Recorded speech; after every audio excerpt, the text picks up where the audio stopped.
Une urgence à la clinique vétérinaire de Commercy dans la Meuse. Un chien de chasse s'est fait attaquer par un sanglier.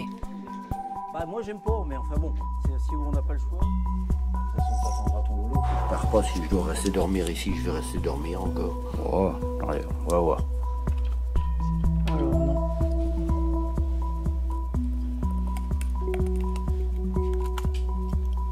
Nous sommes dimanche. Le docteur Tran Kong travaille seul. Il doit non seulement opérer, mais aussi tout préparer et rassurer le propriétaire du chien. Les vétérinaires souffrent très souvent de problèmes psychologiques en raison de l'énorme pression à laquelle ils sont soumis. Éventuellement lui attacher la queue. Tac, il faut penser à plusieurs choses à la fois, alors c'est pas toujours simple, voilà.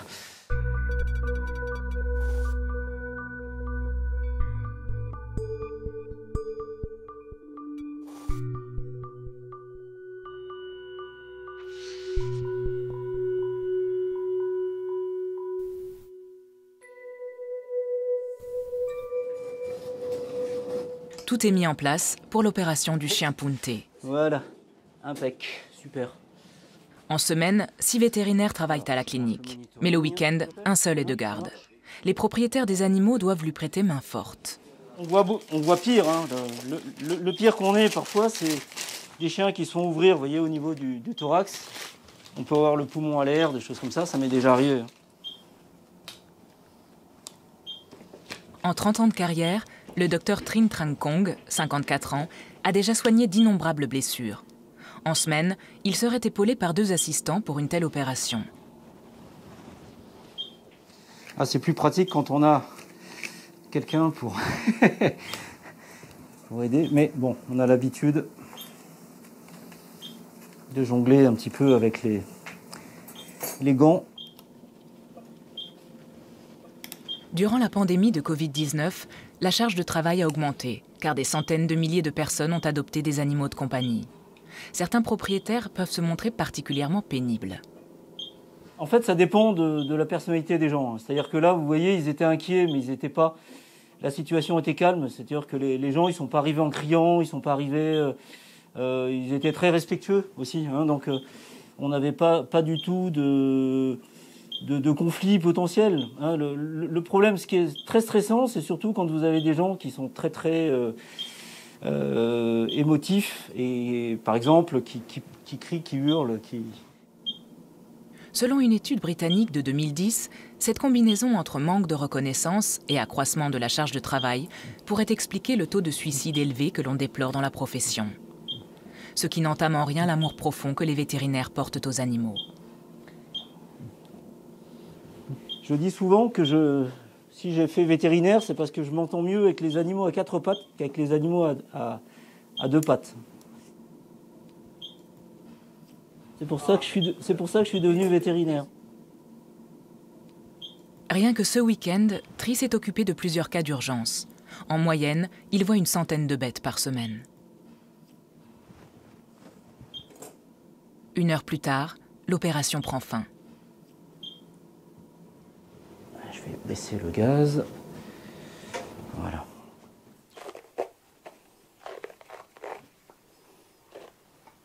Le manque de personnel est chronique et les exigences élevées dès le début des études. Le système de sélection en France, c'est quelque chose... Il y a un concours, hein, et là, pendant 2 ans, on est obligé de travailler. Et là, entre les 2 années de classe préparatoire, ouais, j'ai eu une phase où, je ne suis pas psychiatre, mais quelque chose qui ressemblait à de la dépression quand même, quoi. Voilà. L'un de ses collègues et amis n'a pas supporté la pression et a mis fin à ses jours. La mort de mon associé Thierry, effectivement, qui était plus qu'un collègue, c'était un peu, comme on dit, mon mentor, hein, c'est-à-dire qu'il était plus âgé que moi, il avait l'âge entre le grand frère et le père, si vous voulez, quoi. Ça a été un choc qui était vraiment terrible. Ouais. Et pendant plusieurs semaines, je m'attendais tous les matins à le croiser. Parce que, bon, en plus, on n'a pas pu voir le corps parce qu'il est allé se jeter sous un train. Petri a lui-même déjà été à 2 doigts du burn-out. Les phases de repos sont rares. Sa journée de travail est encore loin d'être terminée. Peu après l'opération, il reçoit un nouveau coup de téléphone. Comme souvent, il doit effectuer des heures supplémentaires. Bon, écoutez, si vous êtes inquiète, venez madame. Hein, voilà. Ok, ah bah, très bien.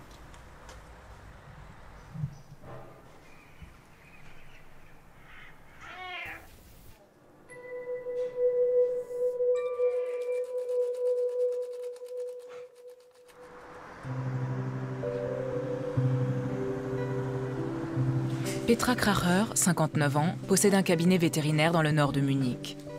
Dès 8 h du matin, elle s'occupe de petits animaux allant du hamster au chien. Installée en libéral depuis 2002, elle dirige une équipe de 3 employés qualifiés. La journée débute par la castration d'un lapin.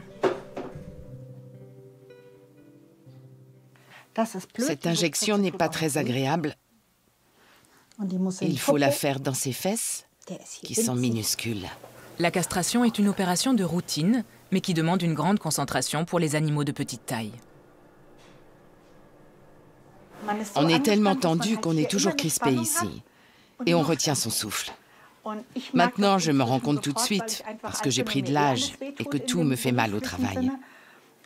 Et ma jeune collègue qui m'a assistée pour l'opération a dit à 14 h qu'elle avait mal à la tête. Autrefois, Petra pouvait compter sur l'aide de 2 autres vétérinaires. Aujourd'hui, elle est la seule médecin, alors que la charge de travail est pratiquement identique. Si le cabinet tourne bien, c'est grâce à l'équipe expérimentée qui entoure Petra. La patronne peut compter sur Vroni Mayer, 26 ans, qui travaille à ses côtés depuis 10 ans.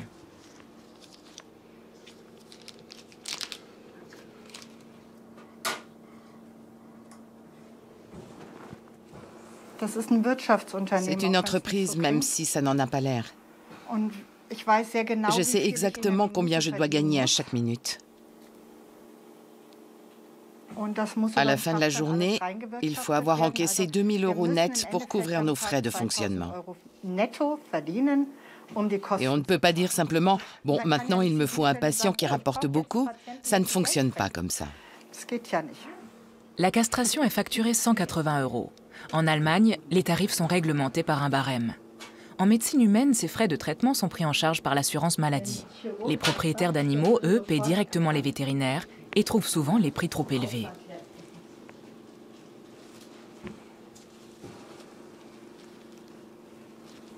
Ma première assistante gagnait 1 500 € bruts pour un contrat de 40 heures par semaine. Comment vivre avec ça à Munich? C'est totalement aberrant.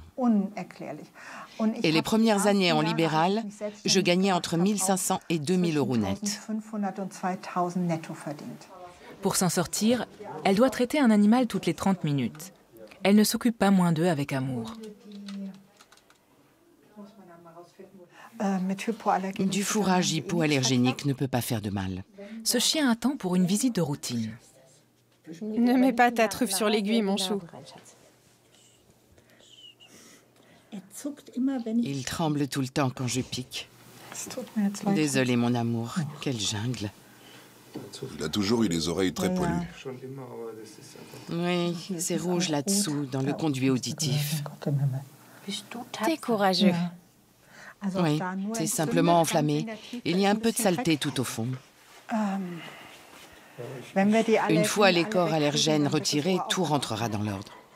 La vétérinaire arrive au terme de l'examen quand elle relève quelque chose d'inhabituel.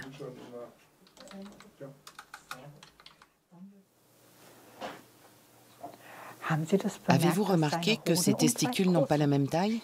Je le caresse rarement là. Touchez un peu pour voir si vous sentez. C'est peut-être le signe d'une tumeur. Petra conseille aux propriétaires de vérifier régulièrement si la boule évolue. Mais tous les animaux ne sont pas aussi dociles. Je devais administrer un vaccin au chien. Je l'ai approché par derrière et la propriétaire a lâché la laisse. J'étais penchée comme ça sur la table. Le chien m'a seulement attrapé au bras et j'avais encore une veste en cuir assez épaisse parce qu'il faisait froid. Mais s'il avait eu l'occasion, il m'aurait mordu au cou. Depuis, j'ai peur des gros chiens à robe bringée. Le cabinet ferme à 18 h, mais la journée n'est souvent pas terminée. Il faut encore effectuer les visites à domicile.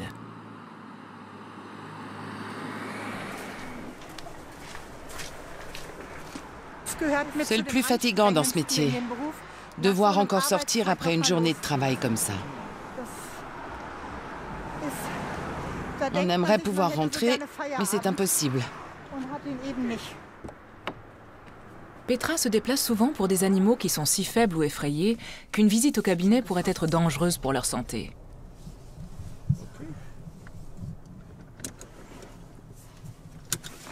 La vétérinaire traverse le quartier avec la lourde trousse médicale.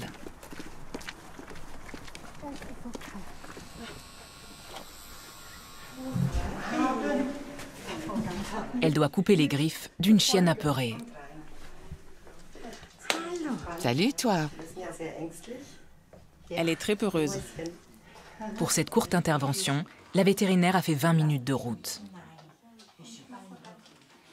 Ma petite chérie. Oui, c'est bien. On ne peut pas faire ce métier si on n'aime pas les animaux. Ni pour l'argent, ce n'est pas assez rentable. Alors il ne reste que l'animal.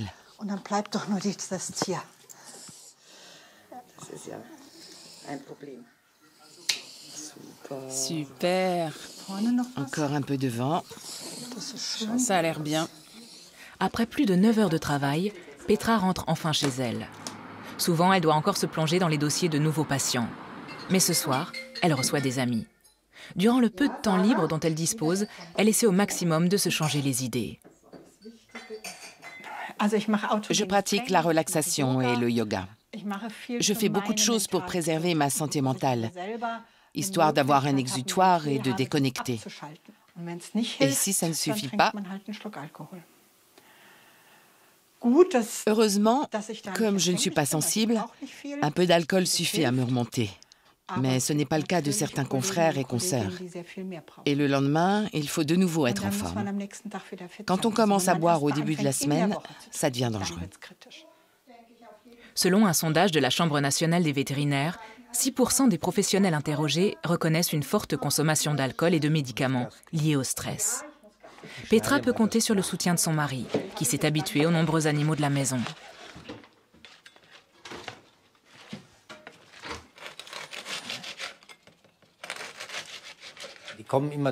Ils viennent toujours vers moi. Même si je ne suis pas un grand ami des bêtes au point d'avoir envie d'un chat à la maison. Mais comme on n'arrête pas d'accueillir des chats abandonnés ici ou là, je dois faire avec.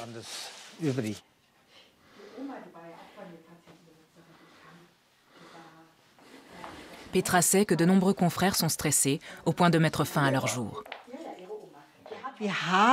Contrairement à tous les autres corps de métier, on peut se tuer avec un médicament qu'on connaît et qui est sans douleur. Un médicament qu'on utilise tous les jours et dont on maîtrise la posologie. Il y a donc deux choses. On a l'opportunité d'y recourir et on en ressent le besoin.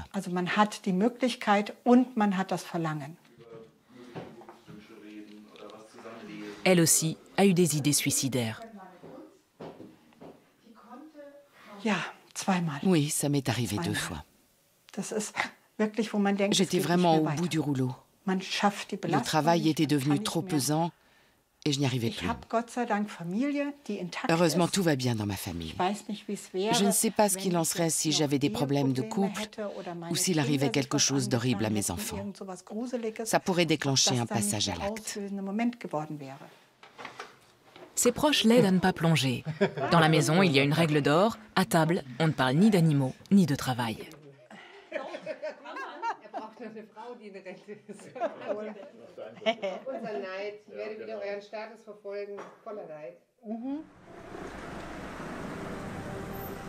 Retour à Commercy. Contrairement au cabinet de Munich, la clinique était ouverte tout le week-end.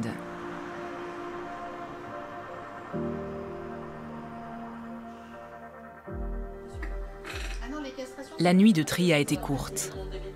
C'est jamais le week-end, hein? Parce qu'il faut le déposer le matin à 8h et vous le récupérez. 11h30 hier soir, j'ai eu une urgence. Et malheureusement, c'était un accident très grave qu'on appelle une torsion d'estomac. Et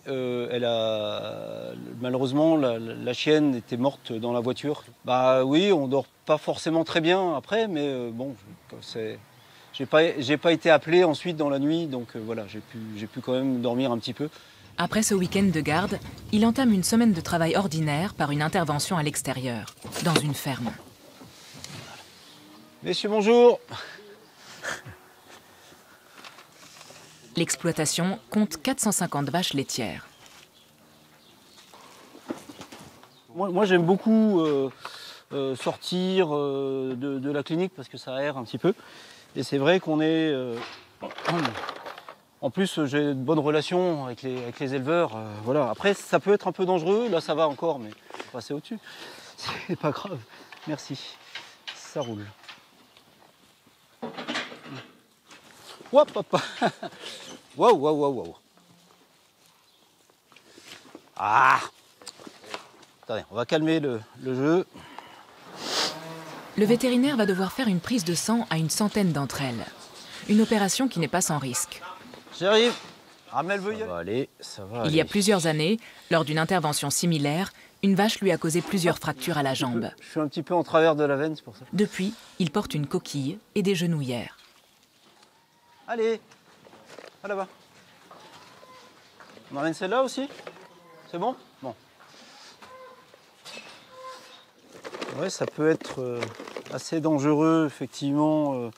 Mais là, c'est des vaches laitières, donc c'est beaucoup moins dangereux quand même que les vaches allaitantes. Et ouais, il peut arriver qu'on prenne des coups de pied, donc c'est pour ça que je porte des protections quand même. Mais bon, là dans cet élevage, j'ai jamais pris de coups de pied. Les vaches sont assez gentilles, elles sont comme les patrons. Ouais, c'est ça.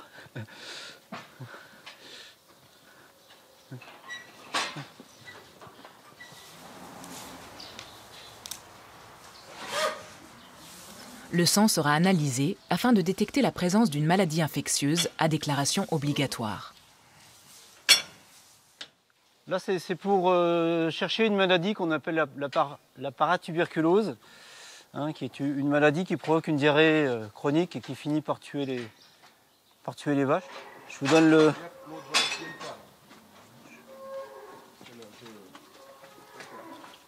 Deux heures plus tard, le vétérinaire peut retourner à la clinique.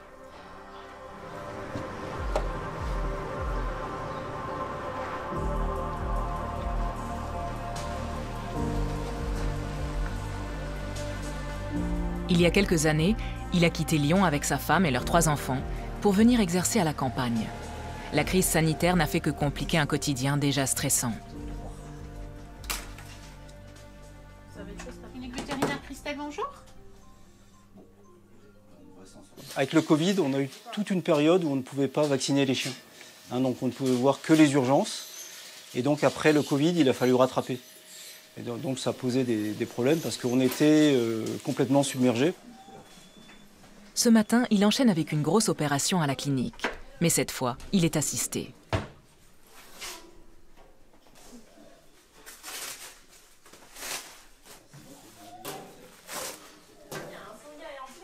Hier, j'ai opéré tout seul parce que c'était une urgence. Mais là, comme ce n'est pas une urgence, on peut organiser la chirurgie pour la faire quand on est suffisamment nombreux pour que ce soit bien fait, quoi.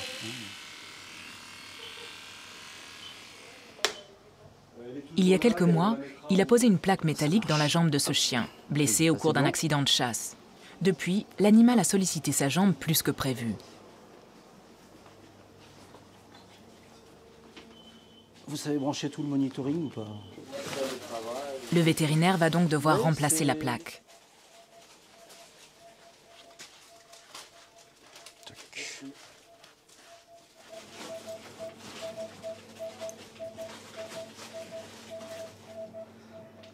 Putain, ça pue ce truc. Son collègue et lui vont en poser une nouvelle, plus résistante.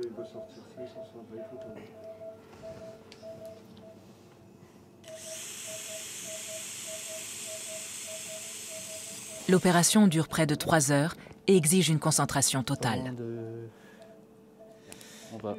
On va couper le monitoring, un peu plus loin. C'était une opération qui était quand même assez difficile. Assez difficile parce qu'il fallait tout reprendre comme ma première plaque avait cassé. Et là, on a mis quelque chose de plus épais, donc ça devrait aller. Oui, je vais refaire.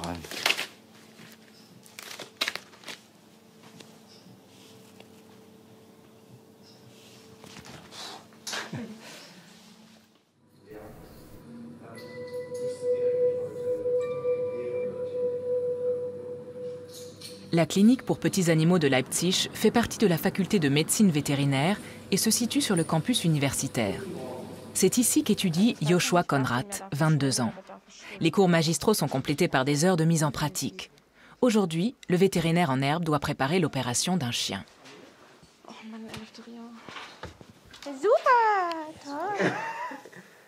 À la patte avant droite, c'est bon? Oui, très bien. Chez certains chiens, on voit très bien la veine. Il suffit de raser et elle apparaît. Chez lui, je la sens bien, mais je ne la vois pas. Les vétérinaires doivent connaître l'anatomie d'animaux très divers. Il y a quelques jours, Joshua a travaillé à la clinique pour chevaux. Prochaine étape, les reptiles et les oiseaux.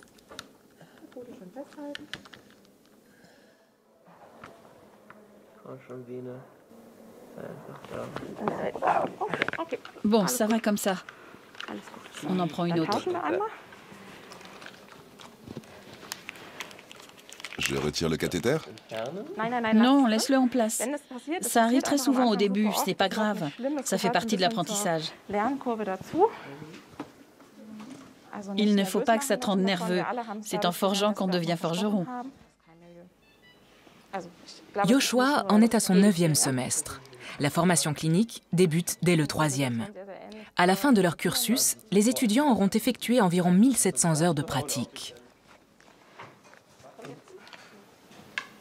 Ne pose pas ça sur la table. Déplie-le. Dans l'autre sens. Dans l'autre sens? Oui.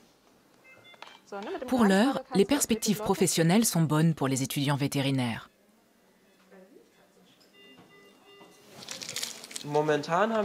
En ce moment, on manque pas mal de personnel dans la branche, ce qui joue en notre faveur. Les salaires augmentent et on a l'opportunité d'avoir des postes intéressants. Les journées de travail à la clinique sont longues. Depuis quelques mois, Joshua vit en colocation avec son ami Thomas.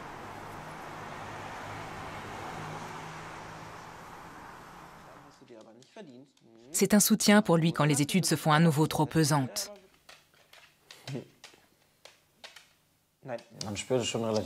Maintenant qu'il est entré dans la phase pratique, il a des variations d'humeur relativement marquées. Les gardes sont assez longues et c'est clair qu'il est pas mal épuisé. En général, il est plein d'énergie et toujours motivé pour faire des choses. Mais après une longue garde, il n'a qu'une envie, c'est de se poser sur le canapé, de mater un film et d'aller se coucher. Joshua s'est lancé dans cette formation stressante alors qu'il suivait déjà une psychothérapie. Et il n'est pas le seul dans ce cas au sein de sa promo. Pourtant, les étudiants ne sont pas vraiment informés sur le burn-out ou la dépression durant leur cursus.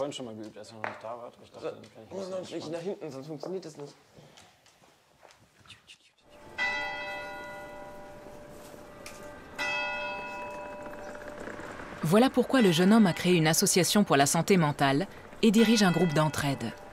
Une fois par semaine, jusqu'à une vingtaine d'étudiants se retrouvent à la bibliothèque pour discuter de leurs études et des problèmes inhérents.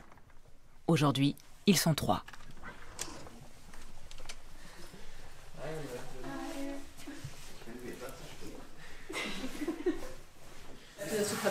C'est le pire partiel que j'ai connu. Tu trouves? J'ai tellement bûché pour et j'étais tellement stressée parce que j'avais foiré le premier.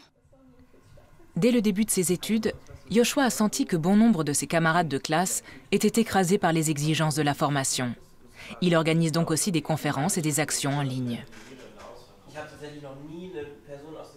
Je viens d'une famille qui travaille dans la médecine humaine. Je connais donc plein de gens qui font des études dans le domaine. C'est pas une matière très différente de la nôtre. Mais quand je leur parle de mes examens, ils me disent « T'as de nouveau un partiel ? Comment c'est possible que t'en aies 3 en une semaine ?» La formation est très exigeante.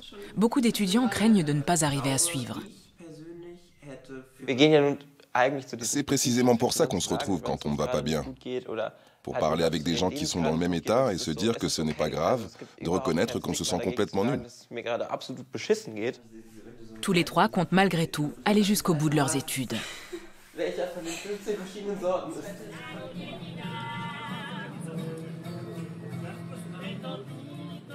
Traiter des animaux gravement malades, et dans le pire des cas les euthanasier, fait aussi partie du quotidien de Petra. Depuis des semaines, le chat d'un couple de personnes âgées ne mange plus. C'est pour avoir un aperçu grossier. L'échographie fait apparaître une tumeur au niveau de l'intestin.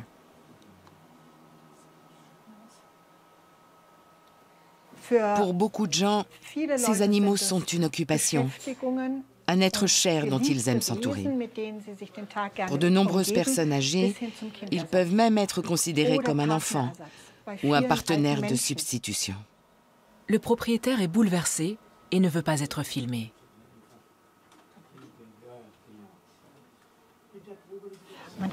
On peut opérer, mais le pronostic est souvent très mauvais pour une tumeur de l'intestin chez un chat, parce qu'elles sont la plupart du temps malignes. La vétérinaire propose 2 solutions, faire piquer l'animal ou le traiter. La décision revient au propriétaire. Je ne peux pas te donner de réponse précise à l'heure actuelle, mais je ne suis pas très optimiste. Je pense plutôt que c'est sur la mauvaise voie. Oh, Petra. Qu'est-ce que tu ferais? On va y réfléchir. On désapprend à pleurer. On perd cette capacité à produire des larmes. Même quand une connaissance, un ami ou un membre de la famille meurt, on est sec comme une pierre. On ne laisse pas ça nous toucher plus que la mort d'un animal.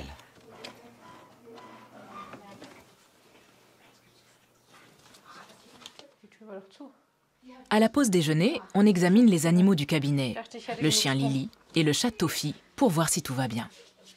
Les relations entre collègues sont particulièrement étroites. Petra est fière de son équipe.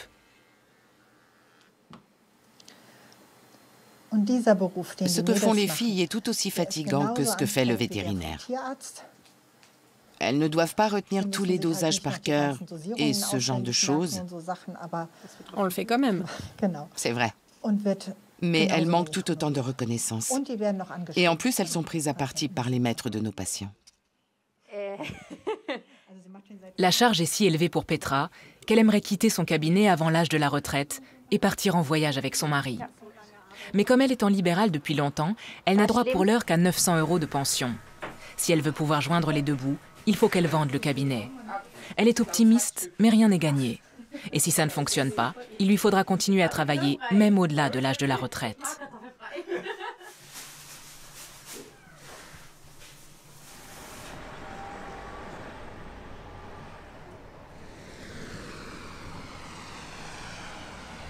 Retour à Commercy.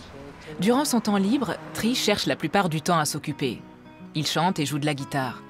C'est sa seule manière de déconnecter. Il a besoin de décompresser. I gaze beyond the rain-drenched streets to England where my heart... Donc j'ai entrepris, donc ça va faire 3 ans, une psychothérapie qui me permet de... Ouais, ça me permet d'avoir bien avancé quand même. C'est-à-dire que je suis beaucoup moins angoissé, on va dire. Et moins, on parle beaucoup de lâcher prise. Ça m'a permis de lâcher comme beaucoup de choses. Quand on se suicide, je pense que... Alors, c'est même pas une question de courage ou de lâcheté, c'est une question de mettre fin à une souffrance. Moi, j'ai jamais été au stade où je ne pensais plus aux autres. Et donc, dans ces moments-là, je pensais... ouais, si je me suicide, comment vont réagir ma femme, mes enfants, si c'est eux qui me trouvent, En général, c'est vraiment quelque chose de très très difficile, quoi. Donc, ça m'est pas arrivé souvent, ouais, peut-être une fois ou deux aussi, des choses comme ça. Ah, what's the matter? Tri est marié depuis 30 ans. Sa benjamine, Maïline, vient rendre visite à ses parents à l'occasion des vacances scolaires. Après le suicide de son collègue il y a quelques années, le vétérinaire est lui aussi tombé au fond du trou. Mais la stabilité et l'harmonie familiale l'ont aidé à traverser cette passe difficile. Ouais, c'est ça. Ça va m'arriver. Quand même, il était là relativement souvent avec nous, donc ne serait-ce que le midi ou le soir. Mais le fait de faire des gardes, etc., ça prend pas mal de temps. Et c'est surtout, ouais, je crois que quand il est de garde, c'est une ambiance assez particulière, on va dire.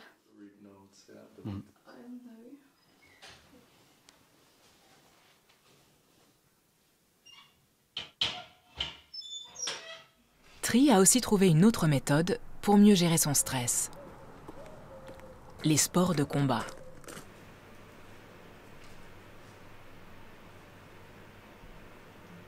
Deux fois par semaine, il enseigne l'aïkido. Et le samedi, il va faire du karaté dans la grande ville voisine. Aujourd'hui, il apprend le maniement du sabre à un élève. Parce que l'idée, c'est d'arriver quand tu fais ta coupe de sabre. Pour moi, le travail, c'est bien, j'adore mon travail, mais j'ai besoin aussi de faire autre chose, je dirais. Je suis vétérinaire, mais je suis aussi, vous avez vu ma fille, je suis aussi un père, je suis un être humain, tout simplement. Hein, c'est-à-dire que j'ai besoin de développer autre chose, mais tout ça, ça communique. Là, t'es bien. La profonde concentration qu'exige l'art du combat lui procure une paix intérieure, même après une dure journée de travail. En fait, c'est un exercice de prise de contact.